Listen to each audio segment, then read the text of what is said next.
Hey guys, here with another episode of The Wreck. Hope you guys are enjoying the series. If so, leave a like, leave a comment on what you think so far. If you're feeling generous, hit that subscribe button. Let's go.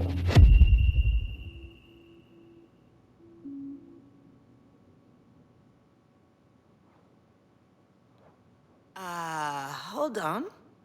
What's that around your neck? Is that a cross? This? It's a childhood keepsake. I found it in my stuff a while back. What?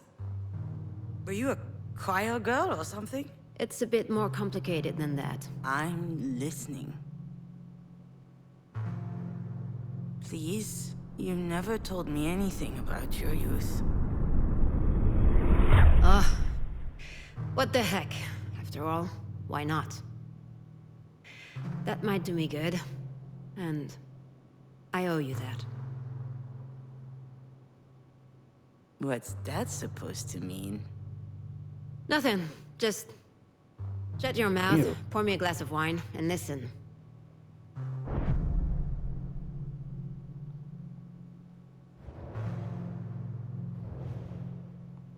Jesus. We used to live in a small village in the east. Gray, boring, and hideous. People were dumb and mean, always keeping tabs on others to tear them down. And of course, these fakers were in church all the time. I spent years in that cesspool, never asking questions. When I was 14, let me tell you, Jesus was my best friend. I would tell him about everything I did wrong in my head. And let me tell you, I was a terrible kid. Naughty, ill-behaved, always running around. A tiny devil. And also, I had this desire and fire in my chest. Nasty thoughts. But I really thought that he loved me as I was. Isn't that how it's supposed to be? Back then, I had three sources of comfort.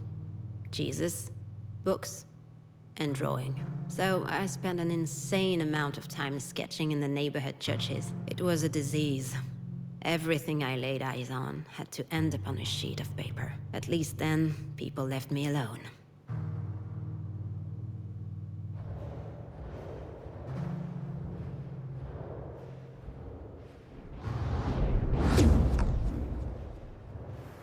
Otherwise, let me tell you that I never got a minute of peace. Family with 4 kids living in a 2-room apartment. So, I looked after them. Washing them. Doing their homework. I was the oldest. 7 years ahead of my oldest brother. Those little ones were like my own kids.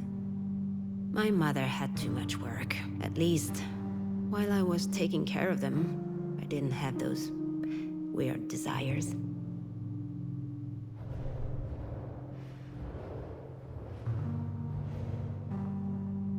My dad always had a steak on his plate when he got home. Every night. My mother used to say that he deserved it, working his ass off at the mill for us. But one night, I was still awake when he came home. He was completely shit-faced. He was living in the fallen world. The steel industry was his life, but his life had no tomorrow. So he drank. That night he looked at me weird. I didn't understand. I felt guilty. Oh god, please, please. Don't go where this is, I think, is going. We were 2 peas in a pod, my aunt and I. She was the whore in the family. She didn't want to settle, she didn't want kids. She had escaped to live the crazy life in Paris. Freedom. The exact opposite of my mother. One time, she told me something about my mom and dad. Something that blew everything else up. There was an evening dance.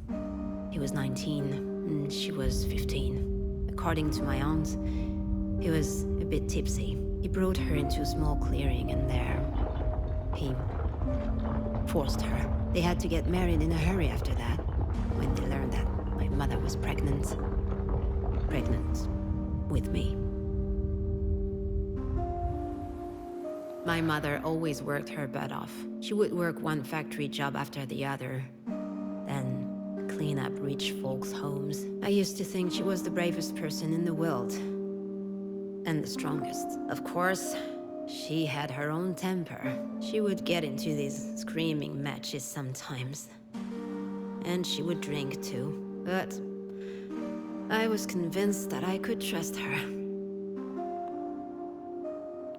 One night, I went out with some girlfriends and boyfriends. We only went to the movies, but she lectured me. "You're bringing shame on this family," she said.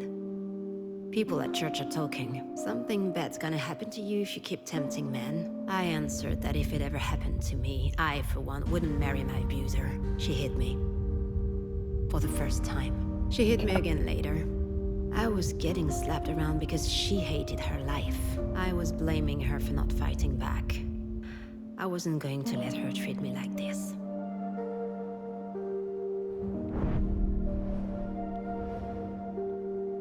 The day after, it felt like a spell was broken. The church stank.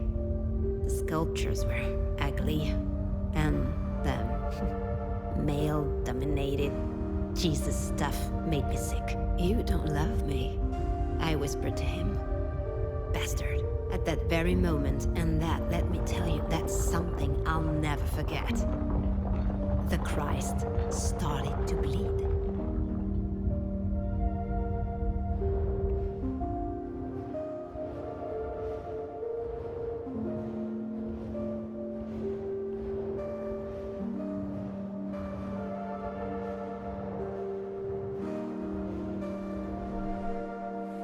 I had my first period right after my tantrum at the church. I was already 14 years old.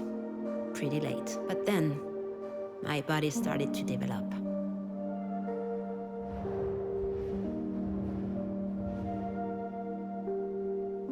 The more my body changed, the more my father scared me. Hell, he terrified me. Not just because he was domineering and brutal. It was uncomfortable even being in the same room as him. He was always watching me, commenting on my clothes. I felt like a piece of meat. Oh god, this is where I thought I was gonna go originally.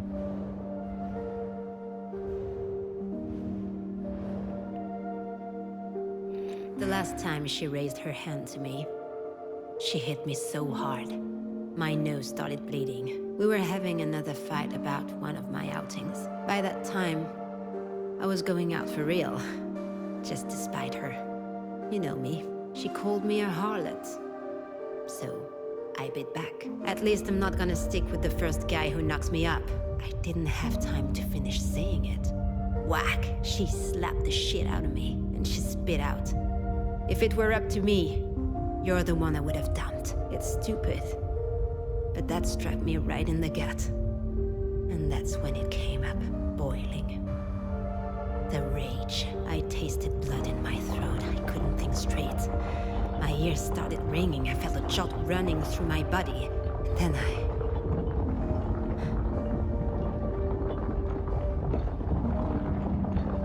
And it was over. I couldn't walk it back.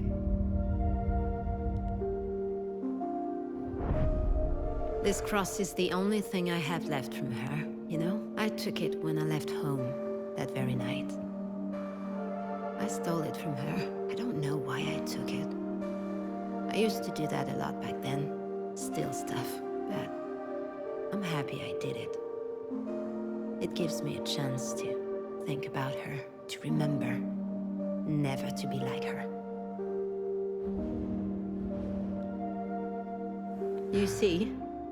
I'm always telling you to face things head on. But that day, I left. I met with my aunt in Paris, with just a few cents in my pocket. I never saw them again. Not her, not him, not the kids. And I never turned back.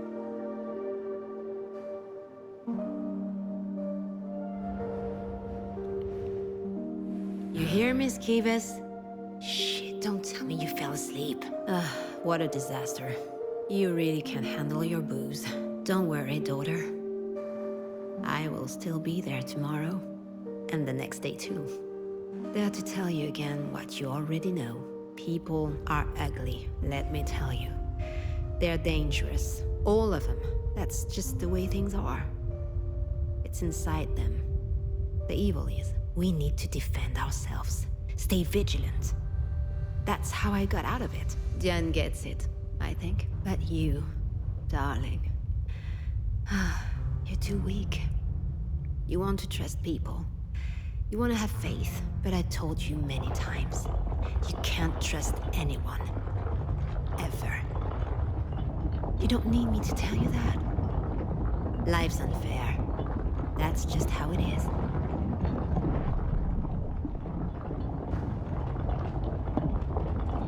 So this is what your life was like. That explains so many things. Now I understand why you can't trust anyone. Why you don't let anyone love you. Anytime I think about how it must have been for you, it's increasingly obvious. How lucky I was to have Astrid. Every second of my life I spent with her was filled with happiness. You never got to have that. Not as a daughter. Nor as a mother. But how could I forget what you told me last night? I mean, I wasn't all there. Too little sleep and too much wine. But for the first time in your life, you open up a little and I nod off? It's absurd.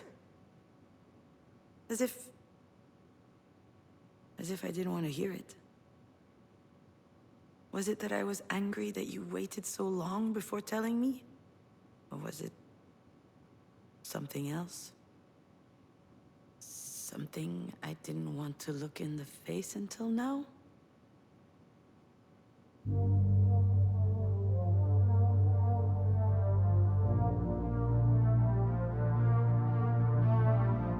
Well, what's happening? What's going on with these flowers?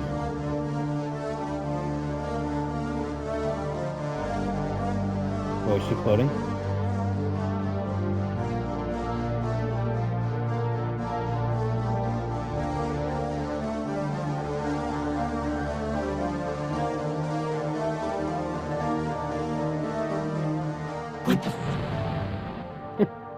That's what I'm saying.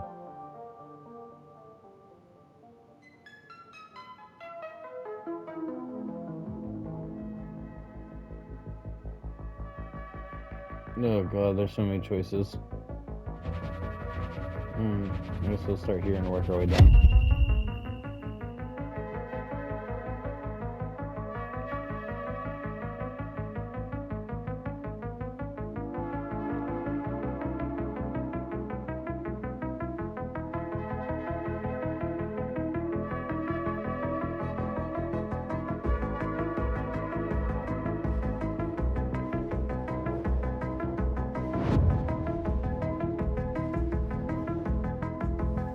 Where did the bird go? Oh, it's gone. It is? Yes.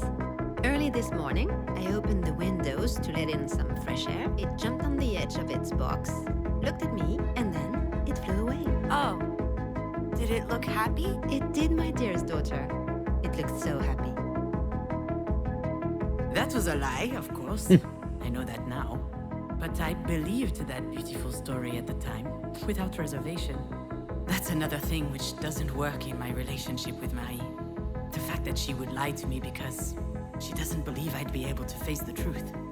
The fact that she doesn't trust me to deal with it. Or she just wanted to protect you from a bird.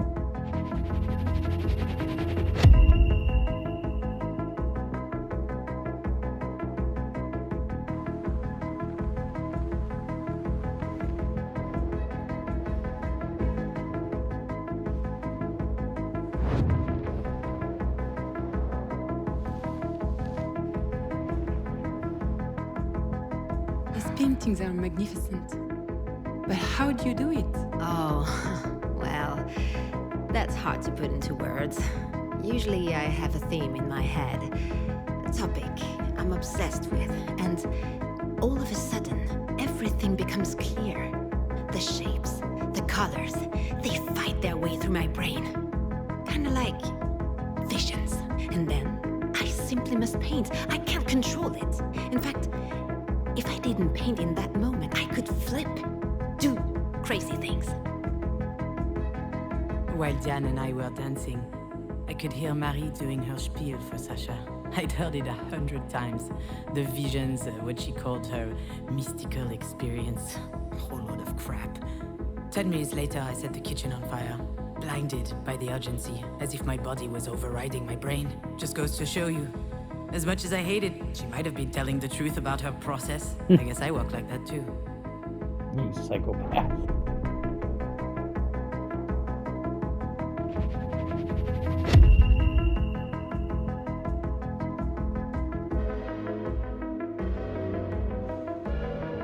Yeah, God, not the lobsters again. What about those over there, in the tank? Are they still alive? Of course.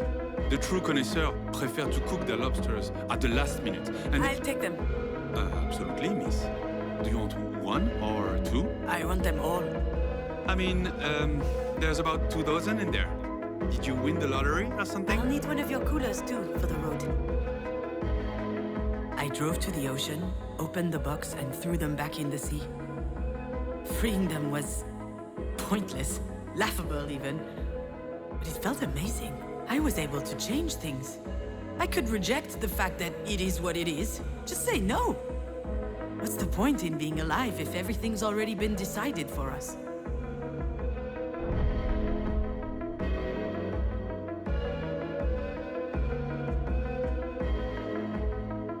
No, sorry, I was distracted.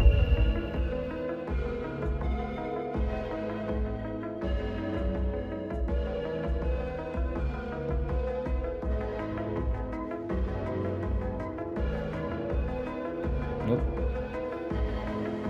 And so, you're working for Marie now? It's not like that, Alex. Like what? I don't know. Like, I don't know what I'm doing. Like, I left you to run back to my overbearing mother's clutches. No, you're wrong. That's not it. I'm well aware that you don't need your mother. She's the one who needs you. For a moment there, I thought Alex was out of his mind. Marie needing me?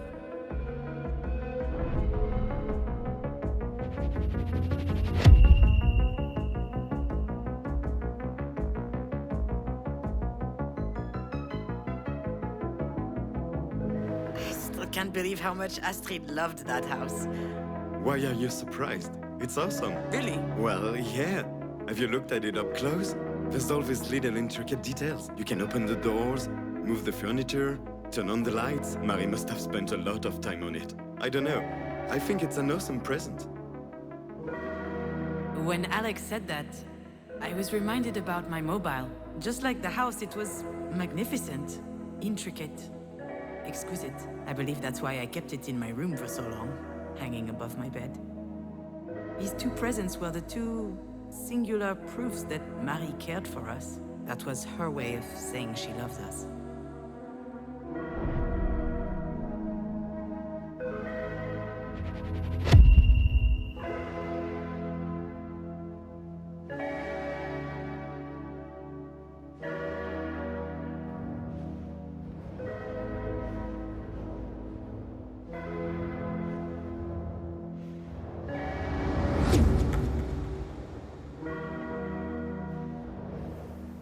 This isn't news to you. It's unfair, but that's how it is. You didn't choose to be my daughter. I didn't choose to be my mother's daughter. I could blame it on God, but that would be giving him too much credit. I don't know who's to blame, really. I do know that it's unavoidable, though. And Astrid, she didn't choose us either. She wasn't supposed to be part of this family. At first, I thought that she could be the one to break the cycle, but in the end, the curse got her too, and it hit again. Harder. My shitty curse.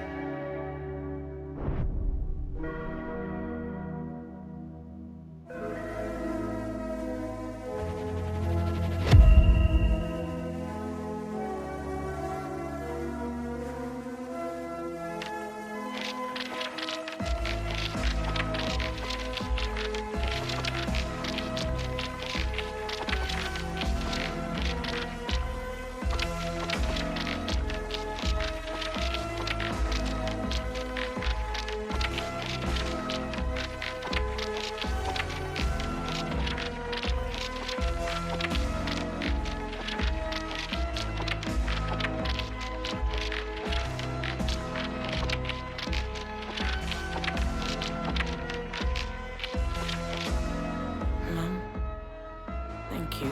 What for? You know what for. For what you just told me. For not giving up on me. For your help. Listen to me, dear. One thing is for sure on this wretched earth. A single thing. It's that you don't need to thank me. For anything. I'll see you Monday at the studio. I found that really weird at the time. This whole exchange.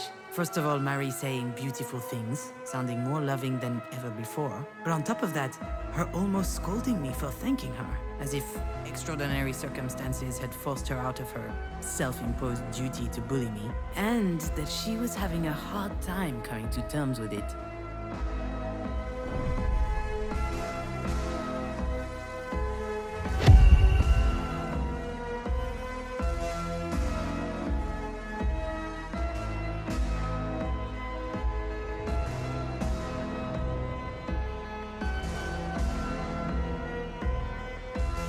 Mademoiselle, could I have another glass of champagne? Oh, I don't work here. I'm Marie Demange's assistant, also her daughter. Her daughter. Remarkable. But you don't look anything like her. Do you paint as well? No, I don't. I'm more of a... Of course you don't. Why would you, with such a talented mother around? Okay, kind of rude. I've never felt like I'm competing with Marie. My love for the movies, my penchant for writing, I did it all for myself, without thinking about her. But perhaps she was actually feeling threatened, as if the creative process was uniquely hers, her exclusive domain.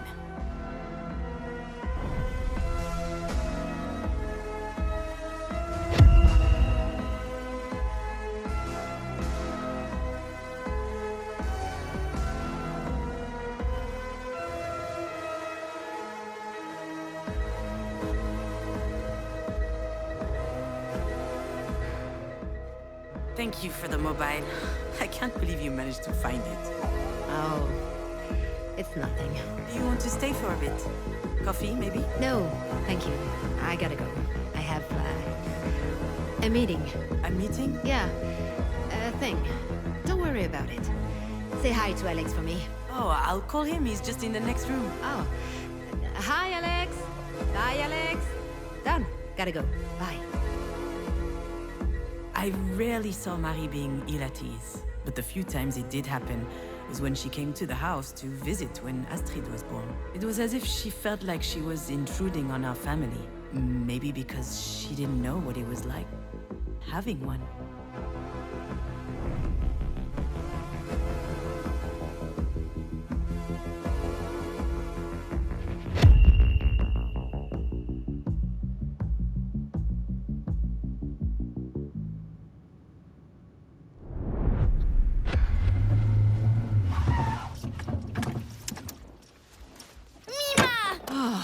It's stifling hot in there. Yeah, sorry, AC's broke. Get in, we're running late. Don't sit on my script! You could at least crack a window. All that rain brought a cool front. Mima! Oh, sweetheart. How are you doing? You look great today. I'm a princess! The computer princess! That is so special. Can we get going? All right, all right. We have time. I don't. I need to drop off Astrid at Mina's and then I have a meeting at the production office to show my... Just start the car. That will teach me to ask you for a special favor. Yeah, this is the third special favor this week, Marie. Just go. In great. Shit,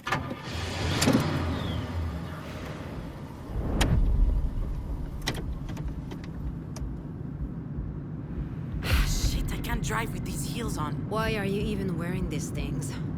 Silly me, just dressing up for a business meeting. Sweetie, what present did you bring for Mina? A Clay-Doh pizza factory! I love pizza! You look really flushed, dear. Are you too hot?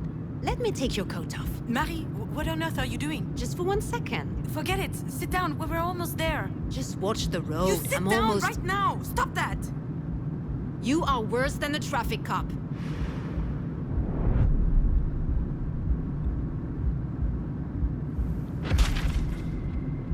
Shit, watch it. My script. You're still writing for this garbage? Damn. Skavis, you might have the lowest self-esteem I've ever seen, but I must admire your perseverance. No one asked for your opinion. I didn't sleep all night. I can't focus. Also, I'm too old for this. Okay, I'm taking off my coat now. Anyway, sounds like you're not yet too old to be a mediocre writer. Okay, kind of rude.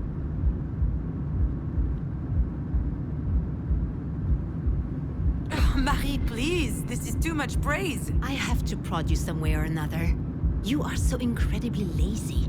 And they keep coming. All these flowers. Really, I can't. Nothing ever comes easy to women in this industry. I had to build it all myself. No one was there to help me. I slept 4 hours a night when you were born. I worked all the time to provide for your needs. Oh, you really gave me everything, Marie, except perhaps self-esteem. Oh, and a father. You're not making sense, June.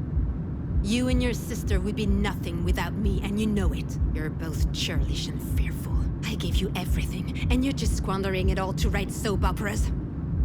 Maybe you'd be a better writer if you had to toil a little bit more. Who knows? Mom, I need help with the thingy. What's that, my little phone? Sure, just change the subject. I am not changing the subject. We weren't talking. What am I supposed to say when you get mad like this? I get mad because I believe in you. Stop yelling! We're not yelling, sweetheart. Anyway, this little one is only one thing you've done well. Speaking of which, if we could But if you're mishandling her the way you fucked up your career, that's concerning. Children are delicate. They need protection. You can put even the best child in a shitty family, they're gonna blow up. Wait, why are you even saying that? What are you talking about exactly?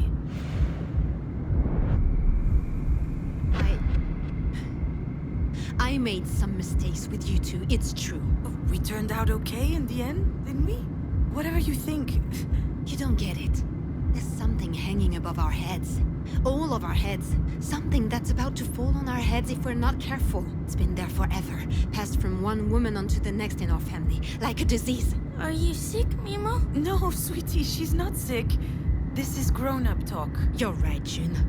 Love. Love of self. It's true, I don't think I taught you that. But I think that's because no one taught me either. Or my mother. Okay, and so you're scared for Astrid?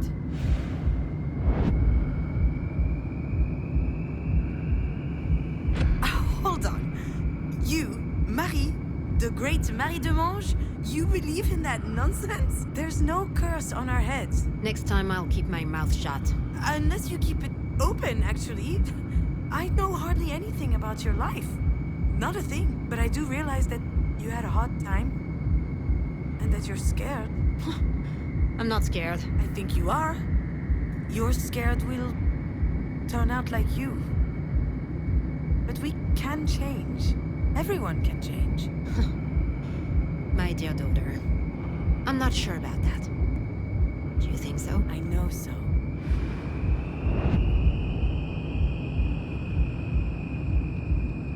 Oh, I can't go That's down. all thanks to you. You taught us that in your own twisted, painful way, but still. I did what I could. And in the end, you did give us the means to change things. You've taught us how we could blow off the entire world and do whatever we wanted. That's your way of showing love, don't you think? Love isn't my thing. Oh, Mom, come on. You love me and I know it, in spite of your best efforts to hide it. I can feel it, and I love you. And I love you too, Mimo. Oh, thank you, dearest. Makes me so happy to hear you say that.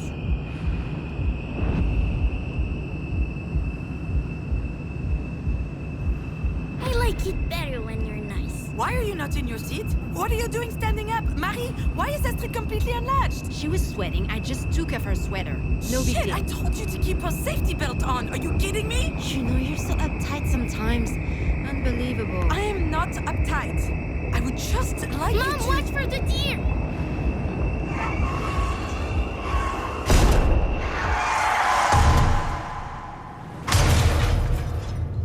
Oh, God.